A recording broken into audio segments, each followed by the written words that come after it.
Boa noite. Primeiro eu tenho que pedir desculpa a vocês, porque eu tô com um probleminha na garganta e a voz vai falhar um pouco, mas eu espero ser compreendido. Peço desculpas mesmo, mas hoje acordei com a garganta não muito boa, com o dia a dia do trabalho, essa mudança de temperatura, de ar-condicionado e trabalho, eu acabei ficando com a voz debilitada. Mas eu acho que aquecendo aqui, com os corações e as vibrações de vocês, a gente vai tentar fazer esse trabalho. Porque imagine se eu ligo para Beto hoje, para os queridos trabalhadores da casa, numa pauta, num título, que é trabalhador espírita, eu digo que vou faltar, botar atestado. Seria complicado, né? Então eu vim assim mesmo, hoje vai ser um pouco na raça, mas ciente da compreensão de vocês, eu vou seguir aqui, tá? Ó, já estou recebendo ali um medicamento, já sabia que não só vibrações positivas é bom, né? Eu vou colocar aqui então, olha aí, tá vendo? Muito obrigado, viu? Mas eu falando aqui, ela já está melhorando um pouco. Tá muito longe, tá muito perto? Encostar bem, pronto.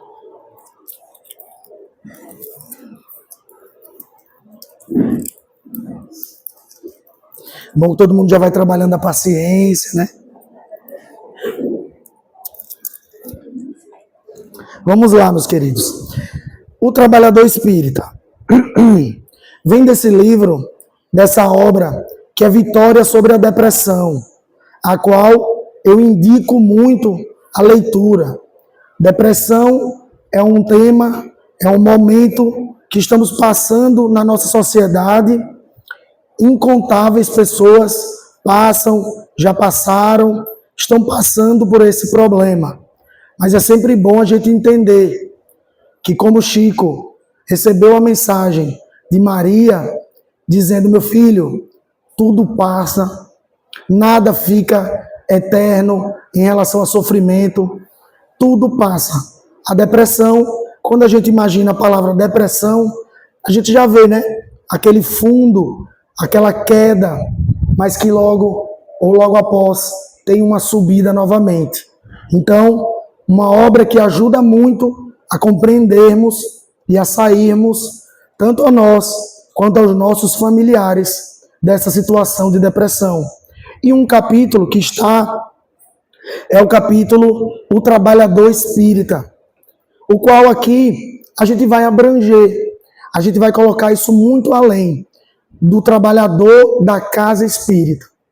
A gente fala aqui como um trabalhador que acredita na crença, que compreende, que está querendo compreender a doutrina dos espíritos, mas mais além do que isso, o trabalho de Jesus de Nazaré, o trabalho do cristão, que é trabalhando sempre pensando no próximo. Então, esse trabalho, ele é sim dentro da casa espírita. Os trabalhadores dessa casa e de tantas casas e também de tantos movimentos religiosos do nosso planeta. Mas mais do que isso, o trabalhador que trabalha para o próximo, o cristão, ele está além disso. Ele trabalha para o Cristo, para o bem, para Deus em todos os lugares. Ele trabalha no seu trabalho material, para o próximo, na sua casa, na sua família, com seus vizinhos. Então, esse trabalho que a gente vai falar aqui, ele está estendido a tudo isso. E aí, é importante a gente fazer aqui uma breve história da humanidade, né? Então, quando a gente pega lá no livro Caminhos da Luz, Emmanuel diz que Jesus estava no momento que a nebulosa solar, que uma parte do Sol vem para o lado do nosso planeta, criando o planeta. Vem e cria nosso planeta, o início de tudo.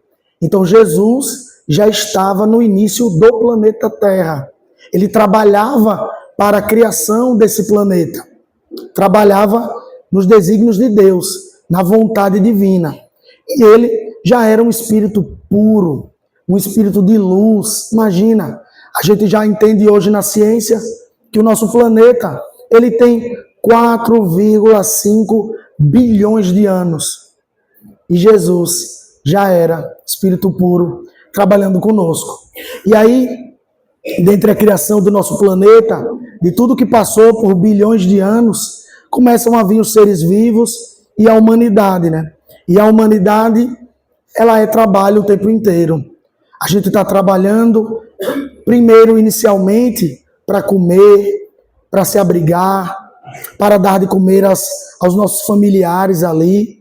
Então nós vivíamos mudando de lugar, procurando alimentos, sempre trabalhando junto com o próximo, cada vez mais juntando pessoas. A partir do momento que a gente entende, começa a entender a agricultura. E isso muda toda a história da humanidade a partir daquele momento. Porque eu não precisava mais ser nômade, eu não precisava mais ficar mudando de lugar.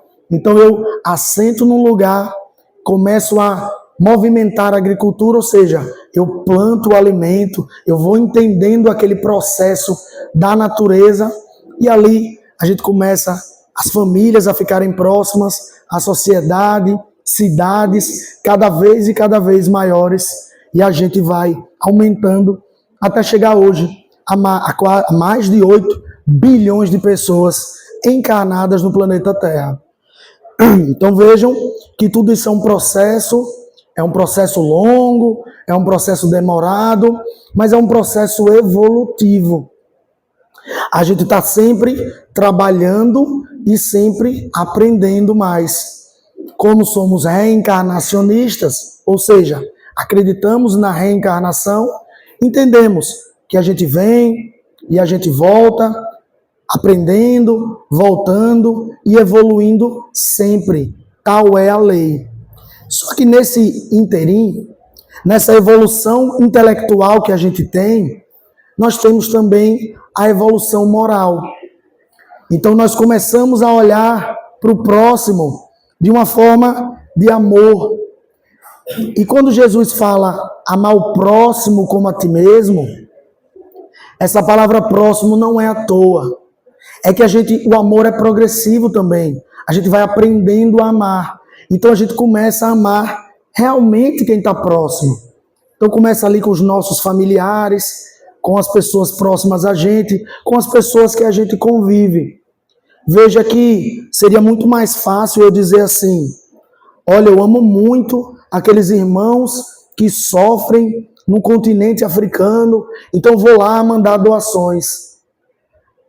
Talvez seja bem mais difícil eu amar o irmão que está necessitado aqui do meu lado. Porque quando a gente se aproxima das pessoas, a gente conhece o lado bom, mas também o lado que não é tão bom, que não tanto nos agrada. Então a tendência é a gente se afastar. E é isso que Jesus vem dizer, o contrário, que é para a gente se aproximar. Então, se a gente vai fazer uma doação na rua, às vezes a pessoa está com um cheiro não tão agradável, às vezes a pessoa reage de uma forma ríspida e a gente já acusa e não vai ajudar mais. Quando Jesus diz amar ao próximo, ele está falando isso, a quem está próximo da gente. E assim a gente vai abrangendo esse amor. Para que a gente continue amando, progredindo, aprendendo, vem figuras, irmãos que podemos chamar de mais velhos, assim como Jesus, mas muitos e muitos outros que também estão na caminhada, também estão na jornada, mas já passaram por algumas situações que nós passamos. E esses irmãos, eles vêm aqui, pastilhinha tá melhorando aqui. Esses irmãos vêm aqui e eles nos ajudam, nos trazem como um professor, dizendo, olha, o caminho melhor é esse, vamos seguir assim, vamos falar desse jeito. E aí, no Evangelho segundo o Espiritismo, seu capítulo 24, olha que informação importante. Dá-se com os homens, em geral, o que se dá em particular com os indivíduos. As gerações têm a sua infância, sua juventude e a sua maturidade. Cada coisa tem de vir na época própria. A semente lançada à terra, fora da estação, não germina. Então imaginem, meus queridos, se a gente pega uma criança de 8 anos de idade ou de 5 anos de idade e a gente tenta ensinar física quântica para essa criança.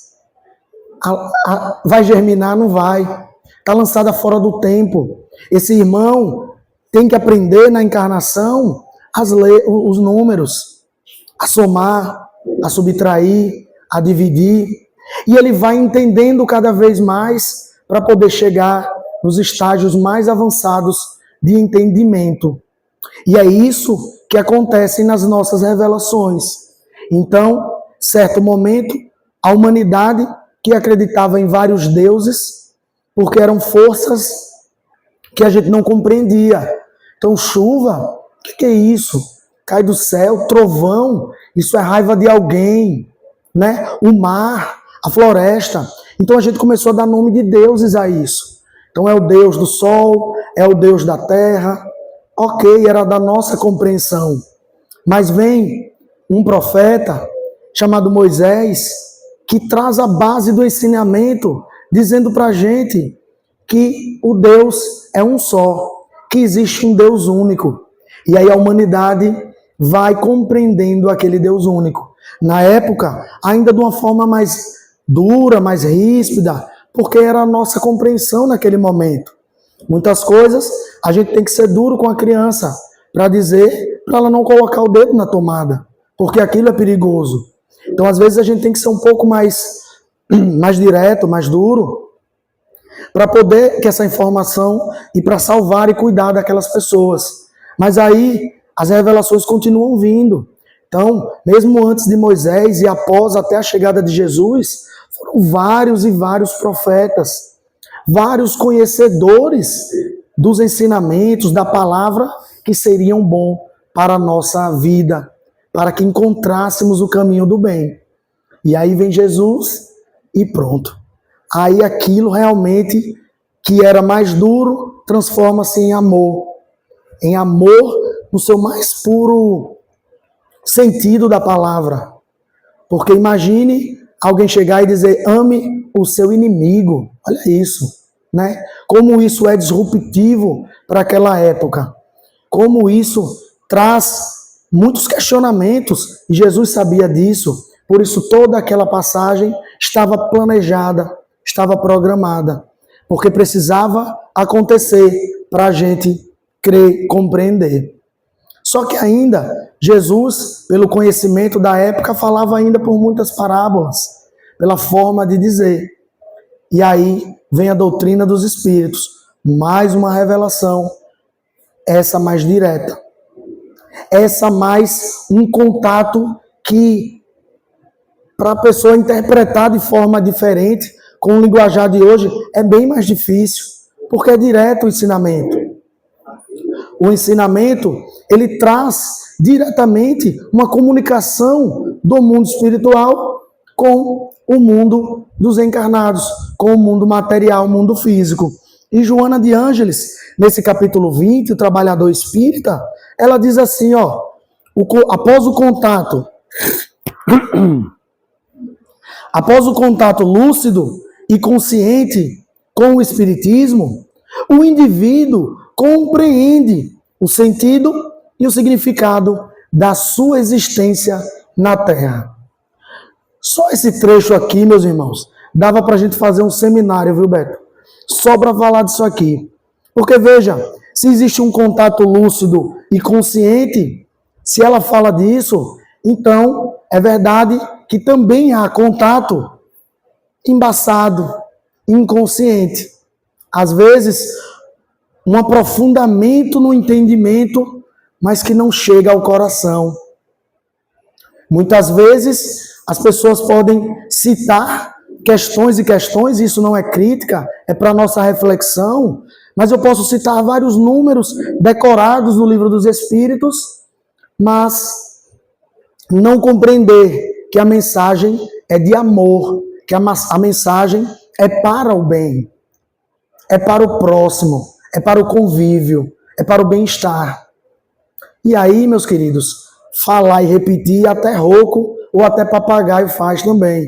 Então, Então a gente precisa, quando a gente tem esse contato, refletir sobre ele. O que é que os Espíritos estão nos dizendo? E olha como ela completa o capítulo, dizendo que quando compreende o sentido e o significado da existência na Terra, muda. Ou seja, a regra do jogo muda.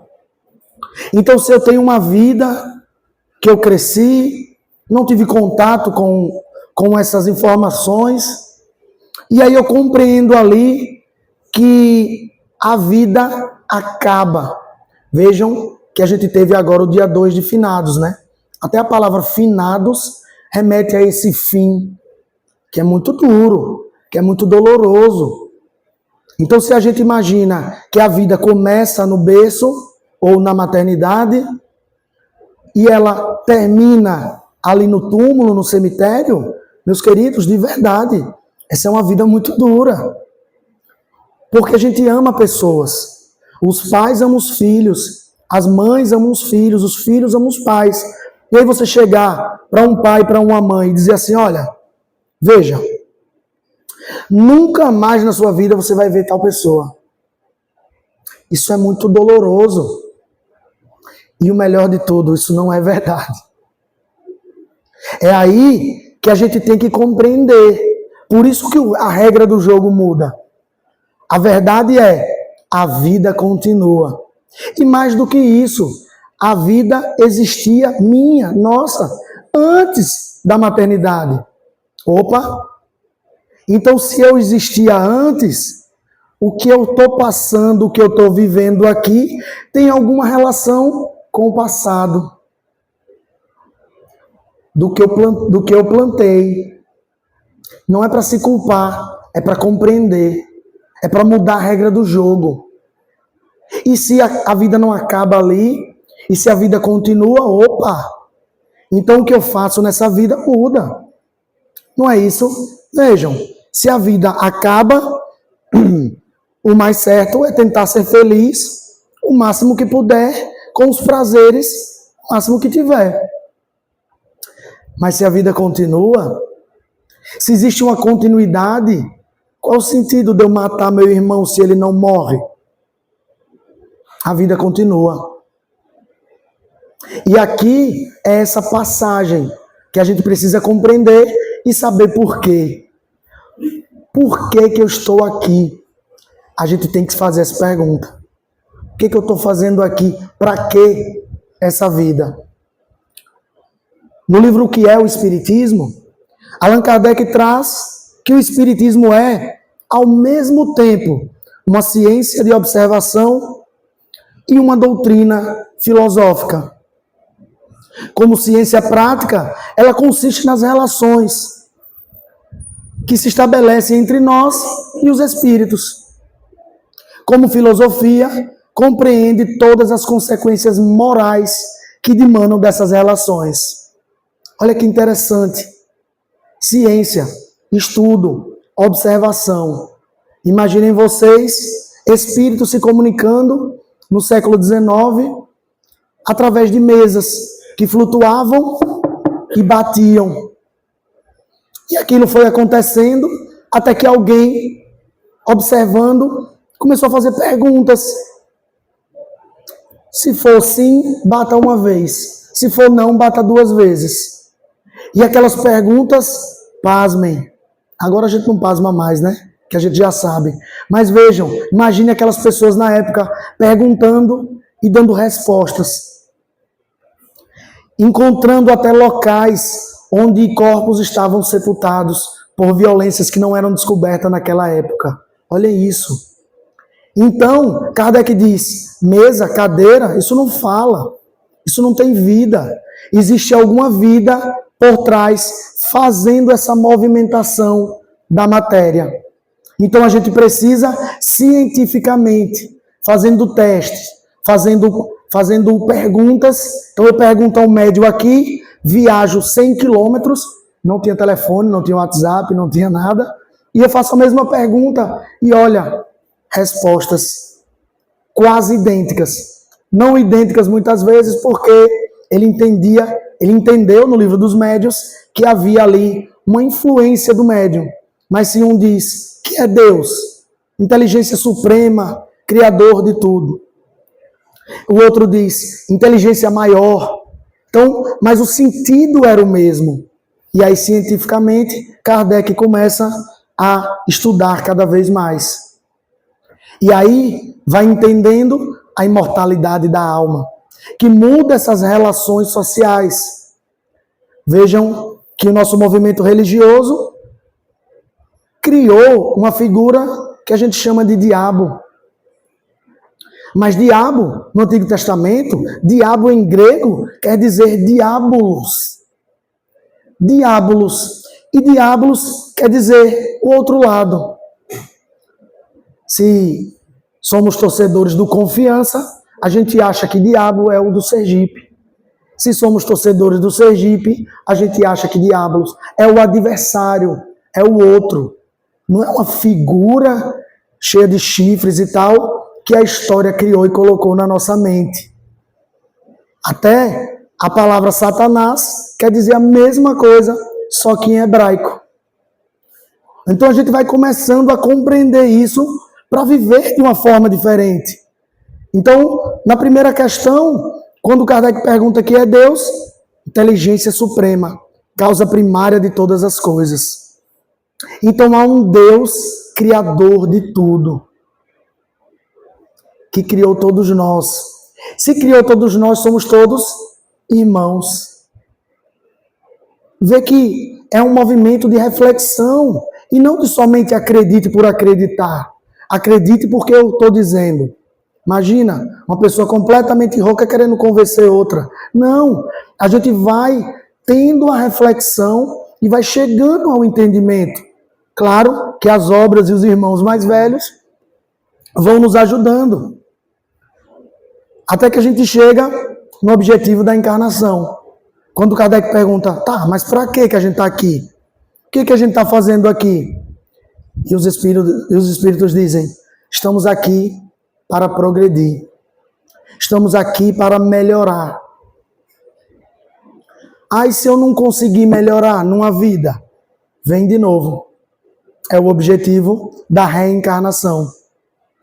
Fazendo toda essa introdução, bastante grande, acredito, Joana de Ângeles nos traz que após esse conhecimento todo que eu trouxe, de imediato começa a romper a carapaça do ego, descobrindo as formosas oportunidades de crescimento moral e espiritual, saindo das paisagens limites das paixões inferiores e do seu cárcere, às vezes dourado, onde fixou domicílio.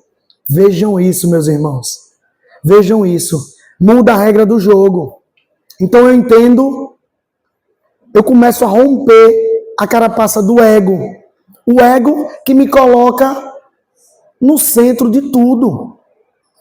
O ego é quem coloca a gente dizendo assim, sim, aconteceu aquilo ali, mas para mim, o que que tá? O que que eu tenho a ver? Onde é que eu? Tudo é para mim. Eu sou melhor, tudo é para mim. Isso acontece nessa trajetória carnal da gente. Mas quando a gente começa a ter contato com essas informações, opa, somos todos irmãos do mesmo Pai, olha só. Então, peraí, eu não sou melhor que o outro, eu sou diferente, posso ser diferente. A gente pode até estar em estágios e patamares diferentes, mas somos todos filhos de Deus.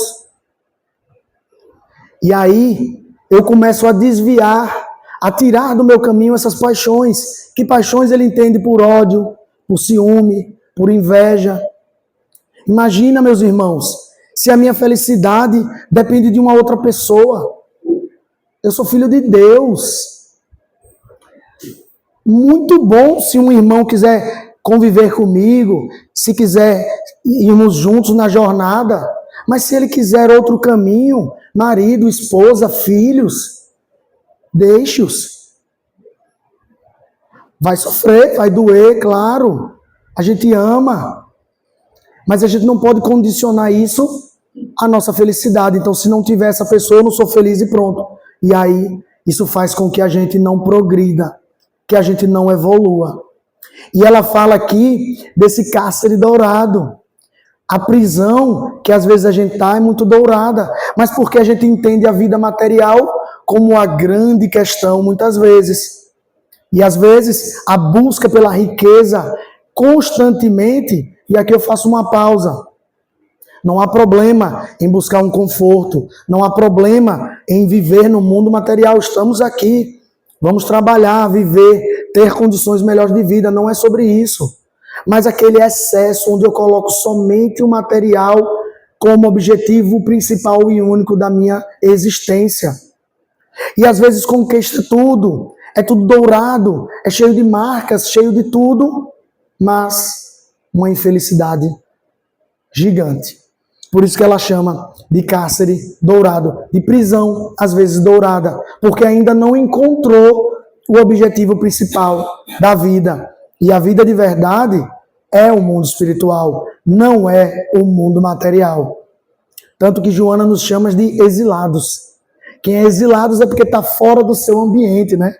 Então, nós aqui estamos numa passagem. Isso nós precisamos não só acreditar, a gente precisa ter isso como objetivo, como referência para as nossas vidas. No Evangelho segundo o Espiritismo, aí uma pergunta muito interessante. Ué, mas são tantas informações preciosas, tantos irmãos, Jesus veio ajudar. E se entre os chamados para o Espiritismo, muitos se transviaram, quais os sinais pelos quais reconheceremos os que se acham no bom caminho?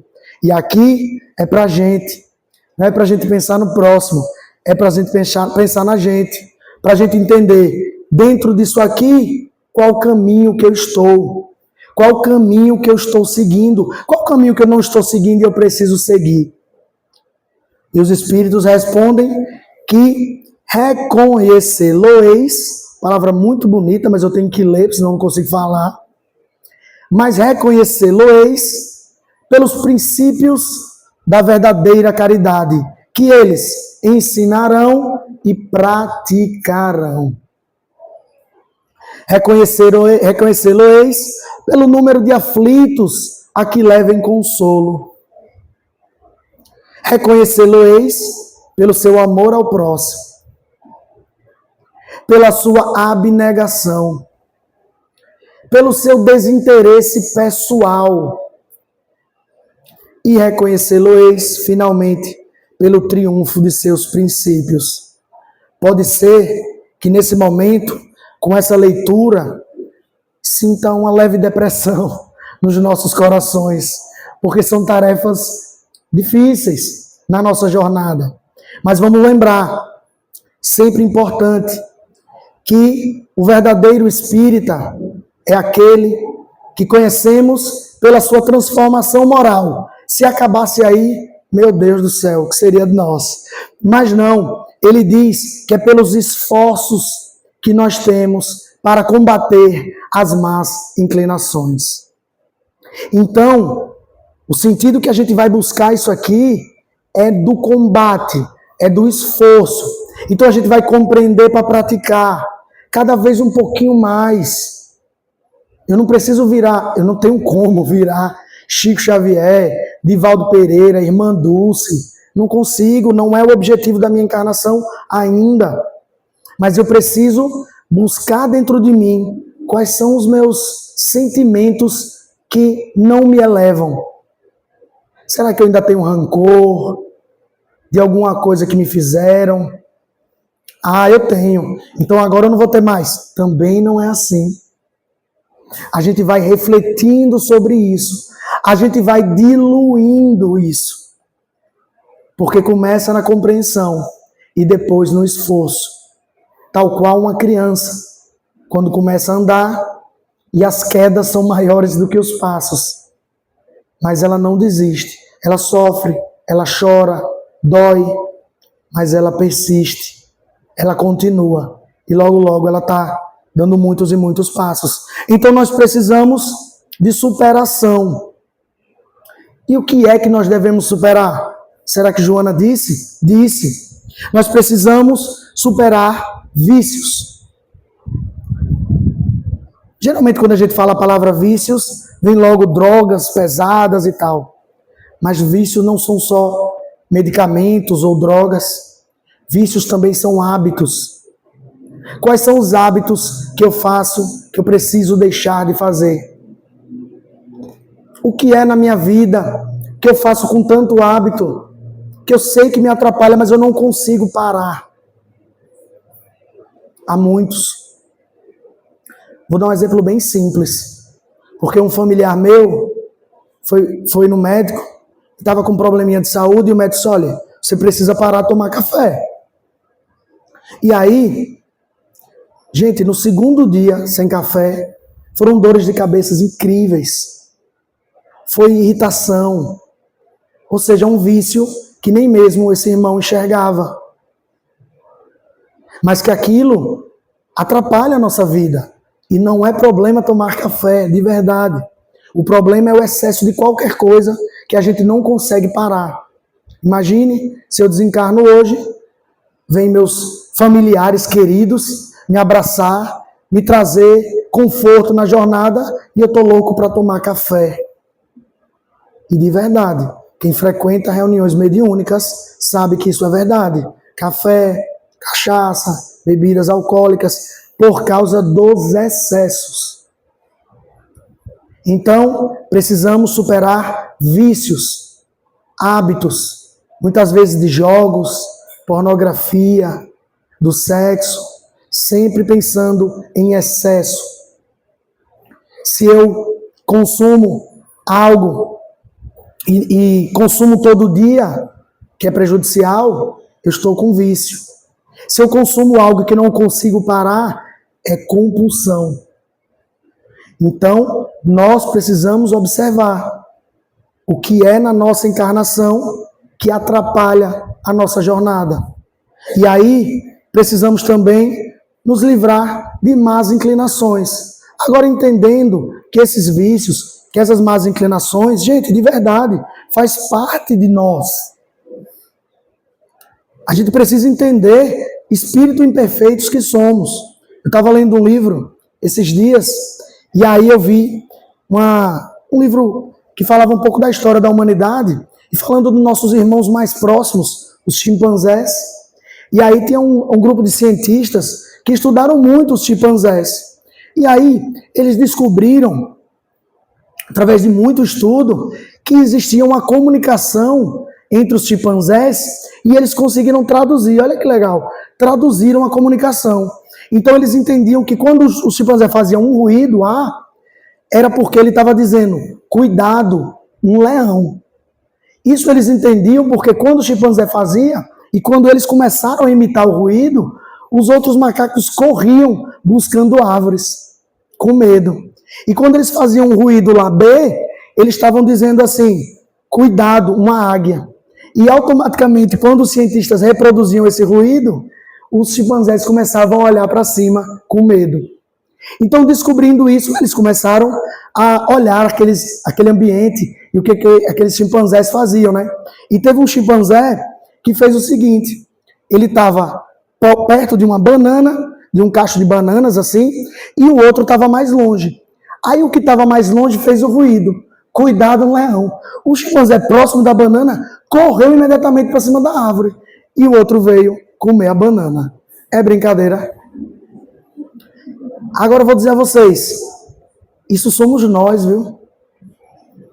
É por isso que temos essas más inclinações, porque vem do histórico de seres menos evoluídos que fomos em várias e várias e várias encarnações. Tá tudo certo. Não tem problema a gente olhar um defeito, um problema nosso e dizer, não, eu não sou assim. Sou. Não precisa botar no Instagram, não precisa vir aqui dizer para todo mundo, mas diga a você mesmo, eu tenho essa dificuldade, eu tenho inveja, me irrita quando alguém compra algo. Olha só, quando eu percebo isso, então eu não quero. Meu Deus, me ajude a tirar isso. Estou dando um exemplo da gente, algumas pessoas olharam assim, meu Deus, olha o invejoso ali. Mas a gente vai descobrir isso dentro da gente. É isso que a gente vai descobrir, não adianta a gente se enganar. São sentimentos normais e naturais das nossas vidas passadas. Só que observando, entendendo, diluindo e sempre nos vícios, nas más inclinações, procurando ajuda. A gente precisa pedir ajuda quando não está mais. Eu tentei tanto. Aí a gente vai nas pessoas que a gente ama, que a gente confia, ou então os profissionais da saúde psíquica, ou a gente vai na casa espírita, no atendimento fraterno, e solta o coração e fala. Fala, gente. Vamos tirar sentimentos e más inclinações de dentro de nós que atrapalham a nossa jornada. E aí, Joana nos diz que uma alegria natural, feita de expectativas felizes, passa a dominar a nossa casa mental. A gente descobre a arte e a ciência de servir a que não se encontrava habituado. A gente entende que é tão bom isso, que isso é tão prazeroso, que eu quero que o próximo tenha.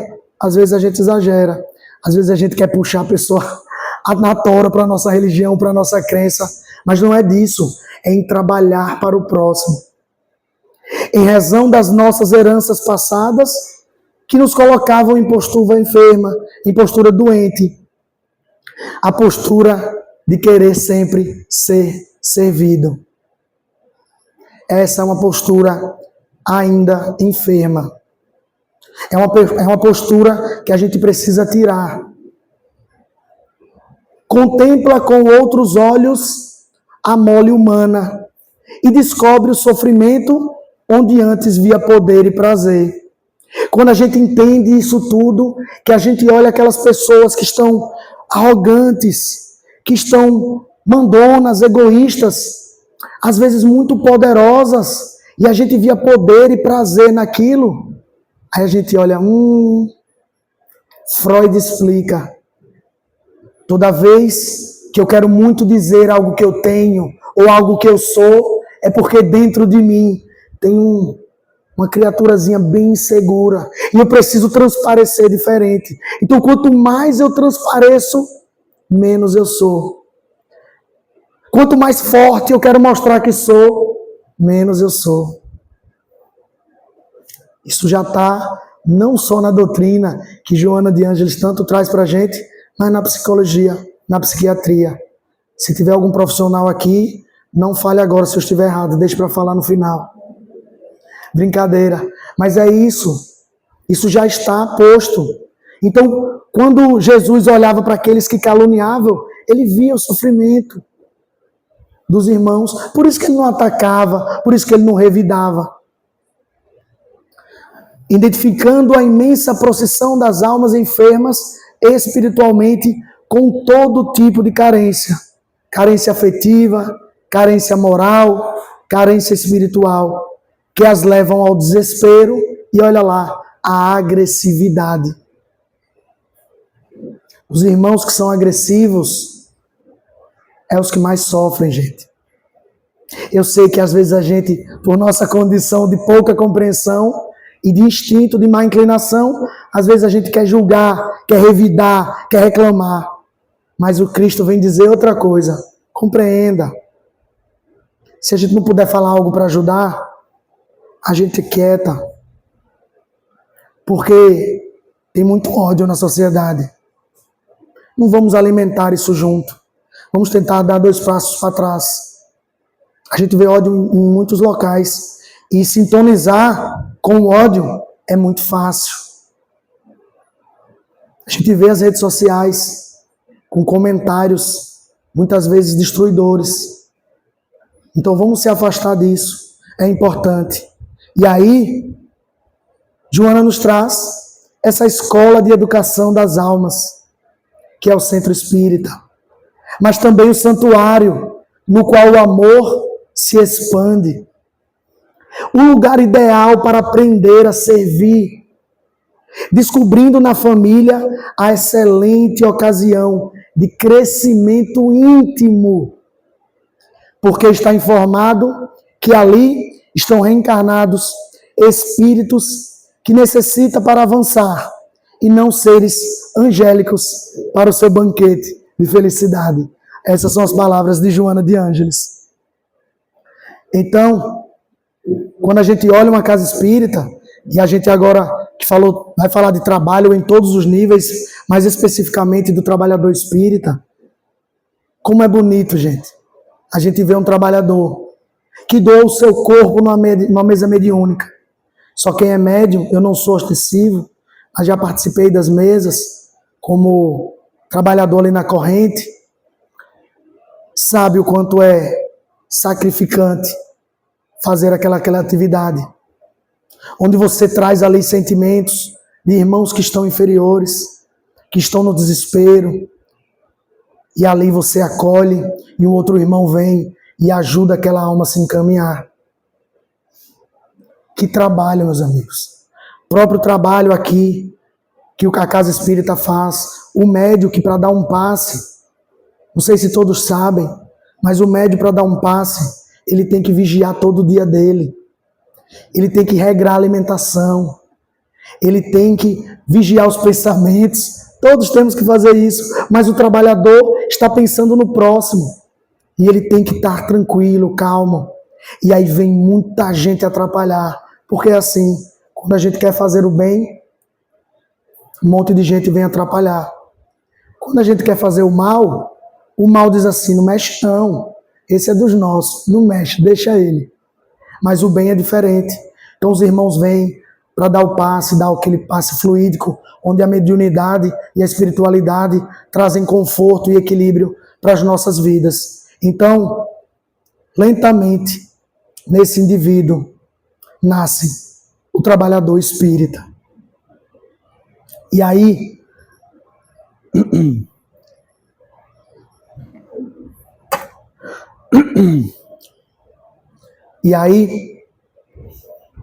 quando eu vi essa frase de Joana, que lentamente nesse indivíduo nasce o trabalhador espírita,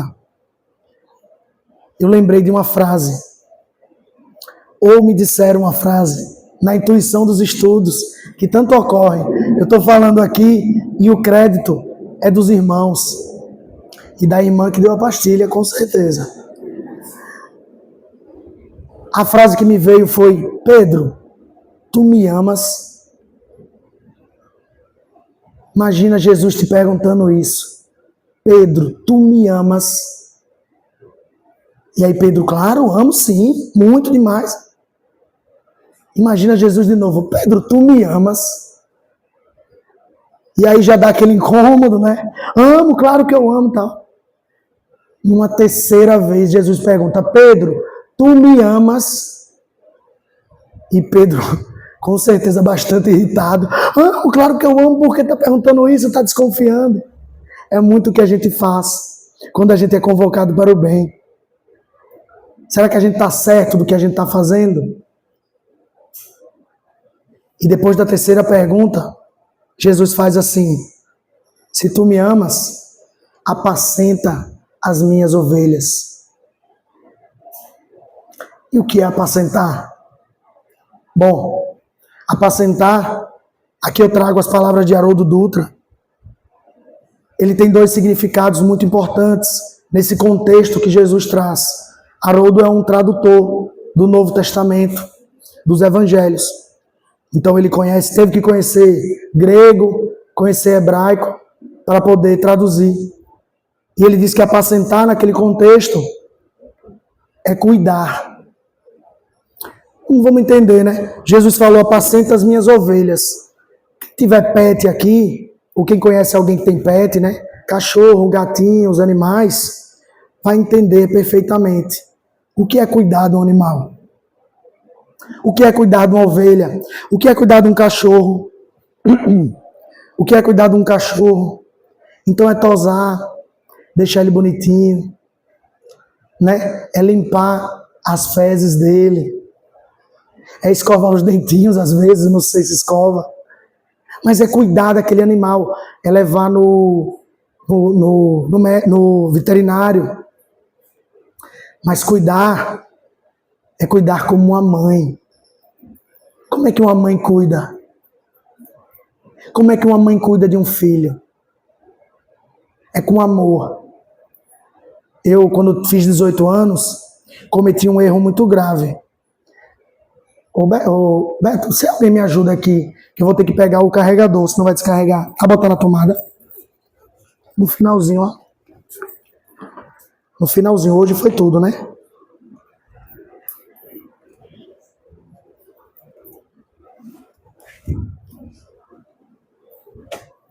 Certeza que eu vou ficar de gelo nessa casa aqui uns 3 meses que Beto não me convida.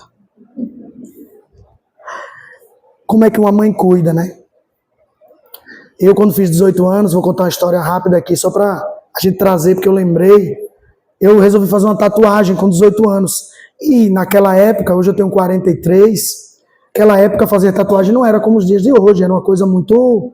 As mães ficavam muito mais preocupadas, achavam que aquilo poderia ser algo de crime, de drogas, enfim. E eu cometi um erro muito grave, porque eu não comuniquei à minha mãe. Eu fiz e cheguei em casa. Nossa, foi o maior arrependimento da minha vida naquele instante, porque minha mãe sofreu, chorou muito mesmo, ela achou que era algo muito perigoso. E aí, minha mãe já está desencarnada, e aí, quando ela passa ali meia hora, depois de sofrimento, vem uma parte de raiva, mas logo depois ela perguntou, o que a gente passa nisso, porque sangrava e tal. E ela veio com um balde e com um sabonete para poder passar em uma pomada. Mãe cuida assim. É assim que a gente tem que ir compreendendo o que é amar, o que é cuidar do próximo. Mas também cuidar, apacentar, é proteger. Então, além de cuidar, a gente protege. E aí protege como um pai. Esse aqui é meu, esse aqui está comigo. Eu não vou deixar. Eu não vou deixar que façam mal a ele. E cuida e protege. Jesus, vou ler aqui Joana de Ângeles, é o exemplo mais extraordinário servidor de que se tem notícia. Não bastasse toda a sua vida de dedicação e renúncia, de ação afetiva e contínua, antes de oferecer a vida na cruz. No momento da última refeição, com os discípulos, lavou-lhes os pés. Agora vocês imaginem aquele ser que eu falei lá atrás, de 4,5 bilhões de anos atrás, um espírito puro, um espírito no mais alta categoria de espíritos, ele ajoelha e lava os pés dos apóstolos. E às vezes a gente olha e diz, esse trabalho não é para mim, isso eu não faço. Será que estamos no caminho certo? Vamos, como o Livro dos Espíritos nos ensina, olhar para esse ser que é amor puro, que é humildade sublime e que só quer o nosso bem e que confia na nossa trajetória e confia no nosso amor. Então, se tem alguém aqui que tem a oportunidade ou que pelo menos cogite a possibilidade de trabalhar para o próximo, isso vai ajudar o próximo, mas muito mais do que isso, vai nos ajudar. Vai nos tornar pessoas muito melhores, mais felizes. E trabalhar para o próximo pode ser na casa espírita, mas pode ser em vários e vários ambientes. Servir, portanto, é a grande meta da existência de todo aquele que aure o calor e a luminosidade do Espiritismo. Mantém-te vigilante e serve sempre. Que Deus traga muita paz ao coração de todos.